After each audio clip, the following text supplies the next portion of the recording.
E todo dia, Dr. Horácio, o Beira Hospital está seguindo a ampliação e renovação do edifício. E que você tem em mente também cambio também no serviço de cuidado que está brindando na paciente.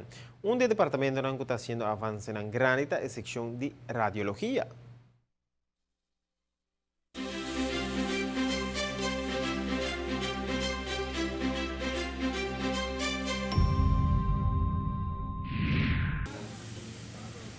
Bom-vindo ao departamento de radiologia do nosso hospital. Prometo que chega aqui não, mas passa e toma meu número na entrada do nosso hospital.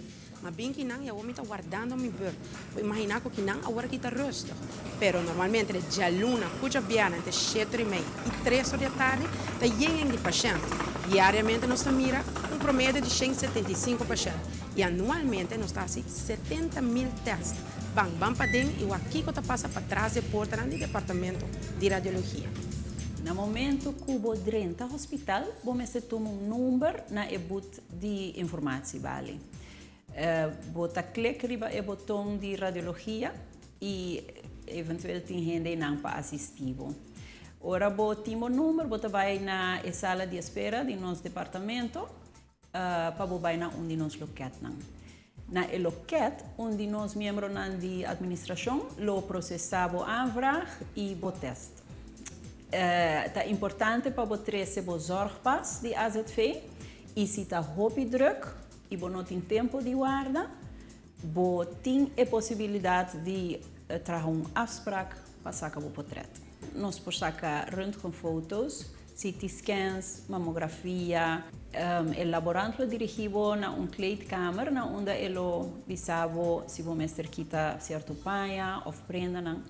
E depois ele passava em câmera mesmo de sacar o portret e o portret agora sacar. E parte aqui está rápido e sem nenhum tipo de dolor.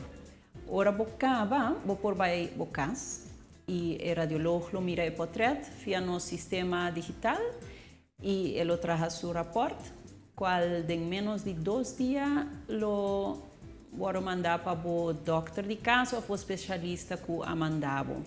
Esse departamento conta com mais ou menos 40 pessoas que está dividido em 3 times. Nós temos o time administrativo, o laborante, de 3 partes o radiólogo, o doutor especialista no ramo de radiologia, nanta interpretar o portret e nanta traga rapport tocante de cada teste.